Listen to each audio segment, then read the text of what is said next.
स्वर्ण अलंकार रे सजे होउचंती लोकनाथ बाबा झाड़ुआपड़ार लोकनाथ बाबा कहीं ना से आज बाहाबा को जीवे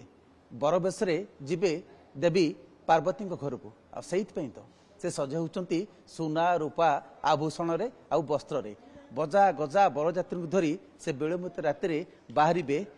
देवी पार्वती घर अभिमुखे दृश्य देखा कथा हवा जो माने भोला बाबा को सजे देउचंती सेमानको प्रतिक्रिया नबा आपण देखंतु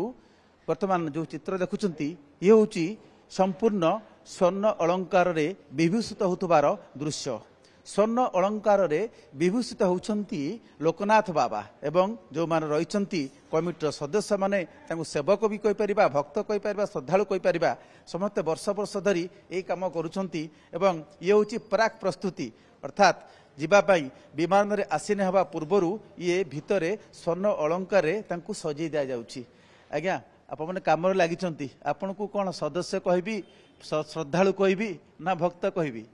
श्रद्धालु आलो केते वर्ष ला आपण ए काम करचंती मैं 82 मसाला करूची आपण युवक समूह करचंती वर्तमान की काम चलची वर्तमान आपनकर हमर मरबेस मरबेस स्वर्ण अलंकार रे आमे देखुछु ऊपर गोटे छत्र रही ये सब पूरा सब स्वर्ण स्वर्णर खंजुचंती सब हमर जे माली अछि बला अछि मुकुट अछि छत्र अछि आइटा दुईटा किरोटी अछि बाहर रूपा प्रभा अछि सेते आसी बाहर अछि से रूपा प्रभारीरा प्रभा हेबे से खाली स्वर्ण अलंकार भूषित है एत सुंदर दिशुंट महाप्रभु आज्ञा आप सूतार बोधे आपको सब जॉइंट एटा कण कि गोटे गोटे पीस रखा हुए जोटा कि तमने आम निज लकर रखापी जगह ना हो पार नहीं सेटा कि आम कण चौ दिन महाप्रभु बर भेष के जाते से दिन से सब जिनस के निजे मैंने सेट कर लगे तमने फिर महाप्रभु को भेष करा जाए आग्रह थाए जिते शीतल षष्ठी आसे आपण मैंने कारण आप जो सजाऊँ ना हजार हजार लक्ष लक्ष लोक ये बेश को देखिए आपण मैंने सजै बेश को सेटा हमको भारी खुशी लगे कि भगवान को लोकनाथ बाबा को आम भेष कर लोक देखापी बहुत आग्रह था ये महाप्रभु महादेव को 12 वर्ष तो 2 तारिख जुगल बंदे महाप्रभु को दर्शन पाइबे जो पाई निश्चिंत से भी भाग्यवान केवल जे कन्या माता पिता होती केवल से नुहति बाबा यात्रा प्रक्रिया रे जो मैंने गुंडू चुमुसा भली भी छोट छोट कम कर समस्ते निश्चिंत भाग्यवान आउ जड़े युवक जी कि सुदूर दिल्ली प्रति वर्ष छुट्टी आसती जितेबले छुट्टी नहीं कि आसती एठिकी जितेबले शीतल षष्ठी अयामारंभ आरंभ हुए अनुपम केबेठु दिल्ली आसिल मु गत सप्ताह आसिल केवल शीतल षष्ठी जमी निश्चित भाव शीतल आस कि न आस शीतल षष्ठी निश्चित भाव कारण शीतल षष्ठी सांगे आम छोट बेलू जड़ित होइछु कारण झाड़ुआपड़ारे आम लोकनाथ बाबा श्रीचरण में आम जन्म होइछि आउ तांकर सेवा पई आम उत्सर्गीकृत ये आम देखुचु सुना अलंकार वस्त्र विभूषण कौन करा महाप्रभुंकर पाट वस्त्र महाप्रभु प्रथमे परिधान करती स्वर्ण अलंकार परिधान करती आपण बाहर देखिथिले रौप्य अलंकार रे वृषभ सज्जित होउतले वृषभारूढ़ हेबे महाप्रभु तापरे महाप्रभुंकर पुष्प रे वेश कराहब मल्ली बेलपत्र पद्म विभिन्न प्रकार महाप्रभुंकर जो प्रिय पुष्प गुड़िक मंदार पुष्प बहु पुष्प सुपूजिताय से महादेवंकर से विभिन्न प्रकार पुष्प रे सजा हब निश्चित भाव ये आम स्वर्ण अलंकार विभूषित होतार दृश्य देखले बाहर बाबा जो प्रस्तुति चलती विमान परभा रूपा परभा देखा आपड़ आमको बुझेबे जे कौन कौन सब लगी बाहर विमान रे आपन देखु दर्शक बंधु ये दृश्य आप देखुं ये निश्चित भाव ये सौभाग्यर कथा भाग्यवान से मैंने जो मैंने ये सौभाग्य पाई जे महाप्रभु को सज्जित कर दृश्य जो सुजोग से पाई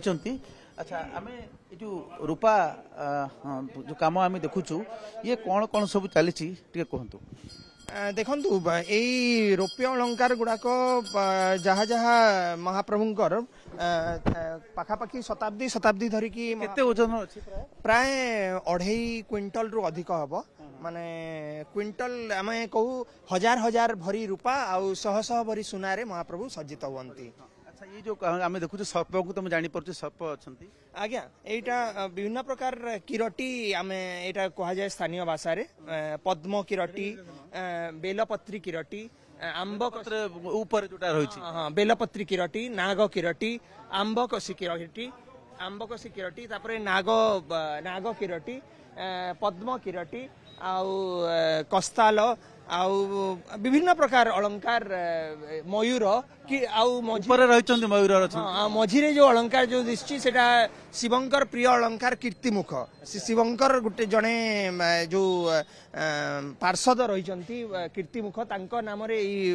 अलंकार रो नाम कीर्तिमुख एटा सबथुर ओल्डेस्ट अलंकार कहले भूल हबो नै कारण सेटा केबे रिमॉडल हेइ नै जाय मूल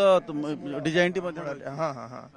ऊपर छत्र तीनोटी छत्र हाँ हाँ हाँ तीनोटी पांचोटी छत्र लगे साइड छत्र लगे ऊपर छत्र लगे आ मझिरे छत्र लगे आ पार्वती ठारे भी छत्र लगे आज तो शिव बाबा जीवे भोला बाबा से बर्तमान एकुटिया जीवे तेणु ये बोधे तांकर आस्थान एई जगह उपवेशन करिवे एटा होचे डम्बरू आसन कहा जाय एटा को जहा वृषभ पृष्ठ रे अछि डमरू आसन रे वृषभंकर वृषभ भी प्रस्तुत हेलेनी घंटी वृषभंकर भी अलंकार से वृषभ मध्य रूपार घंटी तांकर घंटी घागुडी लागिबो ता सहित ओरिजिनल पितळर घंटी घागुडी भी पछपटे लागे जेतले प्रभु निजे एते विपुल परिमाण स्वर्ण अलंकार भूषित तांकर वाहन ये स्वाभाविक कथा से मध्य सेतरे रूपा अलंकार विभूषित हेबे हां हां बिल्कुल शिवंकर गण शिवगण कहा जाय तांको शिवगण समस्ते विभिन्न जे जो पाल्ला भेसरे समस्ते जिबे कन्या घर को खूब आखि जलस देउछि पूर्णांग रूप से प्रस्तुति सरीब एवं भोला बाबा एठा विराजमान करिवे ये शोभा बहुगुणित हम निश्चिंत एवं देखंतु जो माने कमिटीर कर्मकर्ता माने समस्ते ए काम लगी साजसजा कम लगी सुना रूपा अलंकार रे विमान को वर्तमान सज्जित करा जाउछि एवं ए काम सरला परे आज विलंबित राति रे भोला बाबा बरबेश रे बाहरिबे बाहाबा पाई